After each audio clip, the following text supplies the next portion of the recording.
salut à tous, donc on se retrouve aujourd'hui pour une nouvelle vidéo.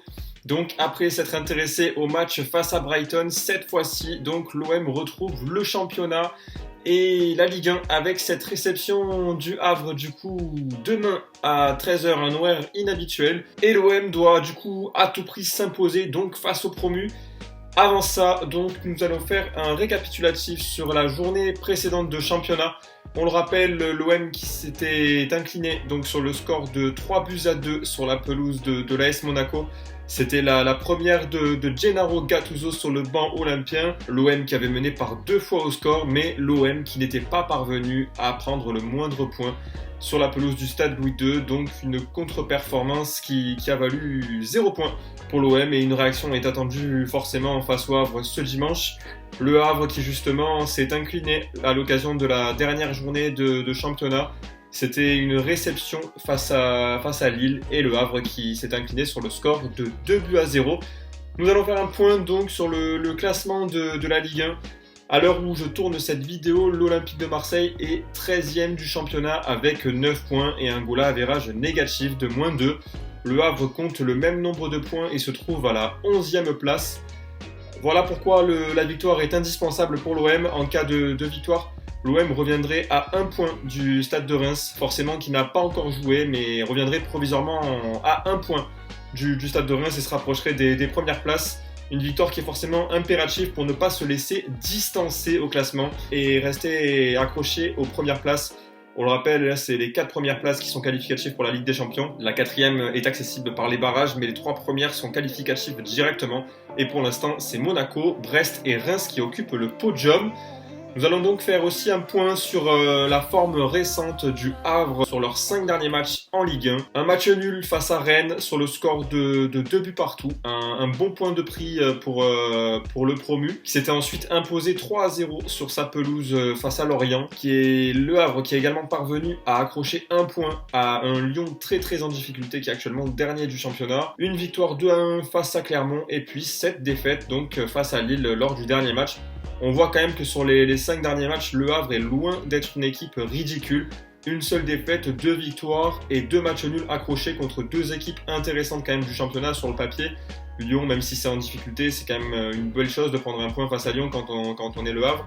Et puis un point du match nul pris face à Rennes qui est actuellement en Ligue Europa, qui fait donc une saison compliquée aussi à l'image de l'OM, mais c'est quand même un bon point du match nul qui avait été récupéré par le Havre à cette occasion. Et justement, le Havre qui arrive à obtenir de points précieux, c'est notamment grâce à leur force offensive. Donc on va s'intéresser de plus près à eux. Mohamed Bayo qui est arrivé cet été. Bon pour l'instant pas très efficace, mais c'est un attaquant, on le sait, qui connaît la Ligue 1. Passé par Clermont, passé par le LOSC. Et là cette fois-ci donc chez le promu. Un but marqué pour l'instant, mais il faudra quand même se méfier de lui en défense. Il faudra être vigilant si jamais il est aligné par son équipe. La menace principale, bien sûr, c'est Nabil Alioui, l'ailier gauche de cette équipe du Havre, qui a inscrit déjà 4 buts et qui se trouve parmi les meilleurs buteurs du championnat. Ce sera la menace principale à surveiller, il ne faudra pas trop lui laisser d'espace. Il faudra vraiment être vigilant à ce qu'il peut apporter à cette équipe. Dans l'animation offensive, il faudra être attentif. Et puis aussi Daler Kouziaev, du coup, une recrue expérimentée qui est arrivée cet été, un milieu de terrain. Lui aussi, il a marqué 2 buts cette saison. Un joueur un peu plus bas sur le terrain, mais un joueur qui peut quand même apporter sa pierre à l'édifice, qui peut embêter la défense de l'OM et ne pas lui laisser le moindre espace au milieu de terrain. Ce sera notamment la tâche de certainement Valentin Rongier, Geoffrey Kondogbia, Asdin Ounahi. Voilà, un joueur dont il faudra se méfier beaucoup. Et puis aussi Josué Casimir, c'est l'ailier droit du Havre. Alors lui n'a pas inscrit le moindre but pour l'instant en championnat. Toutefois, on le voit aussi très décisif. Il a délivré 3 passes décisives aux attaquants. Voilà, donc une autre menace, un autre tout type de menace, mais on voit vraiment que le Havre a des forces à faire valoir. Il faudra pas les sous-estimer, il faudra être concentré, surtout une équipe de l'OM qui est sans victoire depuis 6 matchs. Alors, du côté de l'OM, par contre, on peut le voir, ce sera un OM assez affaibli qui se présentera. Alors, je m'explique, on aura beaucoup d'absents qui ne pourront pas prétendre à une place dans le groupe olympien. Samuel Gigot, le premier qui a déjà manqué le match face à Brighton un petit peu au dernier moment où on avait appris qu'il avait une fracture à la côte. Donc Samuel Gigot qui va être encore indisponible jusqu'à la fin du mois. Normalement, d'après les informations de la Provence, il devrait revenir qu'après Marseille-Lyon. Un petit coup dur pour l'OM qui a déjà des soucis défensivement ces derniers temps. Donc le fait que la défense soit un petit peu remaniée, qu'il n'y ait pas vraiment d'automatisme, ça peut peut-être un petit peu embêter. Mais on a vu un Chancel Mbemba solide qui est bien revenu en force contre Brighton. Faudra lui faire confiance et à ses côtés, je pense que ce sera Leonardo Balerdi, une charnière qui a plutôt bien fonctionné en première période. Contre Brighton, en deuxième mi-temps, c'était plus compliqué, mais ça peut quand même matcher, je pense, si les deux continuent à jouer ensemble. En tout cas, c'est ce qu'on espère et que ça palliera bien l'absence de Samuel Gigot. Autre absence de taille, c'est Jordan Verretou au milieu de terrain qui est sorti sur blessure face à Brighton. Donc lui, de son côté, il souffre d'une lésion à la cuisse droite, il devrait être indisponible une dizaine de jours et il va manquer donc ce match face au Havre, bien malheureusement. Au milieu de terrain où on est un petit peu dans un poste qui est affaibli, Geoffrey Kondogbia qui est pas au top de sa forme, même s'il devrait être de retour du coup pour ce match face au Havre. Voilà, l'absence de Verretou qui pourra faire mal parce qu'il a marqué contre Brighton, il avait fait un bon match quand même. Donc à voir comment le milieu de terrain va se comporter avec son absence. Autre absence du coup, c'est Renan Lodji, lui qui est suspendu du coup pour cette rencontre. Alors en soi, Amir Murillo a fait 2 bons matchs contre Monaco et contre Brighton sur le côté gauche de la défense. Donc pas spécialement inquiet, je pense que Amir Murillo, ça devrait clairement faire l'affaire face au Havre. Mais du coup voilà, Renan Lodji qui est suspendu et qui ne pourra pas jouer ce match. Et puis peut-être une autre absence, rien de sûr. Peut-être celle de Joaquin Correa, donc qui ne s'est pas entraîné avec le reste de l'équipe ce matin. Donc il s'est entraîné à part et puis Gennaro Gattuso a fait savoir qu'il allait voir si l'Argentin pouvait prétendre à une place dans le groupe. Donc à voir s'il sera présent dans l'équipe, mais du coup on devrait se diriger vers 4 absences pour ce match face au Havre. Ensuite, on va s'intéresser à une déclaration de Amin Harit en conférence de presse. C'était aujourd'hui, du coup, cet après-midi à 14h. Amin Harit qui a tenu à mettre en avant Gennaro Gattuso en disant « Gattuso, c'est quelqu'un qui envoie beaucoup d'ondes positives. Il marche vraiment à l'affection. Une atmosphère saine qui se crée en termes d'énergie sur le banc. On a eu Sampaoli, donc on est habitué. » Donc voilà, on voit que Gennaro Gattuso, c'est un entraîneur qui s'adapte bien au groupe, qui marche à l'affectif, un petit peu comme Jorge Sampaoli, donc ça risque de faire un petit peu du bien aux joueurs qui sont un petit peu, je pense, quand même perturbés par le contexte actuel. C'est pas facile de se relever un petit peu des événements récents quand on est joueur. Les contre-performances, même si elles sont surtout sportives, je pense que dans les têtes, ça joue aussi de voir que le club ne se porte pas au mieux. Donc voilà, on voit Amin Harit qui met en avant Gennaro Gattuso, donc c'est une bonne chose. Et puis on voit qu'au moins l'entente entre les joueurs et le coach est bonne. Donc c'est une bonne nouvelle. Donc alors, quel 11 de départ imaginer donc pour l'OM? Donc il faut savoir que c'est une opinion personnelle.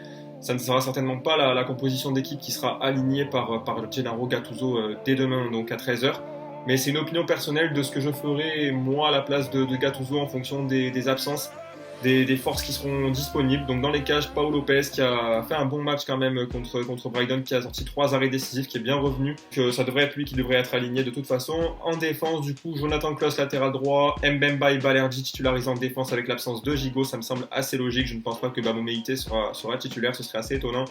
Et puis latéral gauche, Amir Murillo. Donc pour remplacer Lodji, ça devrait le faire. Le joueur du Panama qui est intéressant, qui montre qu'il est sérieux, qu'il est appliqué, qu'il est calme à la relance. Donc pour moi, ça devrait faire l'affaire en tant que latéral gauche. Au milieu de terrain, vu que Kondogbia devrait être de retour, je le positionnerai en tant que milieu de terrain aux côtés de Azzedine Ounahi. Je mettrai Rongier sur le banc, lui qui je trouve est en difficulté ces derniers temps. Et puis devant Kondogbia et Ounahi, pour ma part, je mettrai Amin Harit, donc joueur très intéressant dans la créativité, dans l'animation offensive. Pour moi, il est indispensable dans ce 11 de départ. Et puis le trio d'attaque, j'imagine un trio Iliman Ndiaye à gauche, Vitinha en pointe et Ismail Assar à droite. Voilà, moi je donne ma préférence à Vitinha par rapport à Aubameyang. Il y a certains qui vont peut-être poser la question. Pour moi, dans l'envie et dans l'intensité, Vitinha en met plus qu'Aubameyang. Je trouve qu'Aubameyang est vraiment dans le dur ces derniers matchs, donc j'essaierai de donner ma chance à Vitinha qui essaye de se donner à 200% dans chaque minute de jeu qu'il a. En plus, il a failli se créer une situation de but contre Brighton, donc c'est un joueur intéressant. Je pense qu'avec l'enchaînement des matchs, l'enchaînement des minutes de jeu, il peut vraiment être intéressant pour l'OM. Donc moi, je lui laisserai sa chance et je le ferai démarrer titulaire dès demain face au Havre. Et puis enfin, du coup, mon pronostic pour cette rencontre. Alors moi, je pronostique une victoire de la part de l'OM, du coup, sur le score de 2-0. Bon, on sait que l'OM a des difficultés défensives ces derniers temps, mais je pense que l'OM peut s'imposer quand même. La victoire qui est vraiment indispensable au Vélodrome, en plus dans un match à guichet fermé pour la 25e fois consécutive en Ligue 1. On espère que les joueurs de l'OM auront à cœur de redorer le blason, de faire plaisir aux supporters et surtout de recoller aux places de devant. Et pour les buteurs, je vois donc Vitinha buteur et puis Ismaïla Sarr. C'est mon pronostic. Donc n'hésitez pas à me dire votre pronostic dans les commentaires. Je regarderai ça avec plaisir et puis je likerai et je mettrai en avant les pronostics gagnants de ceux qui l'auront trouvé dans la prochaine vidéo. Et voilà, c'est déjà du coup la fin de cette vidéo avant-match, donc OM Le Havre. Donc n'hésitez pas à me dire ce que vous avez pensé un petit peu de cette analyse des forces du Havre, comment vous appréhendez cette rencontre du coup de demain.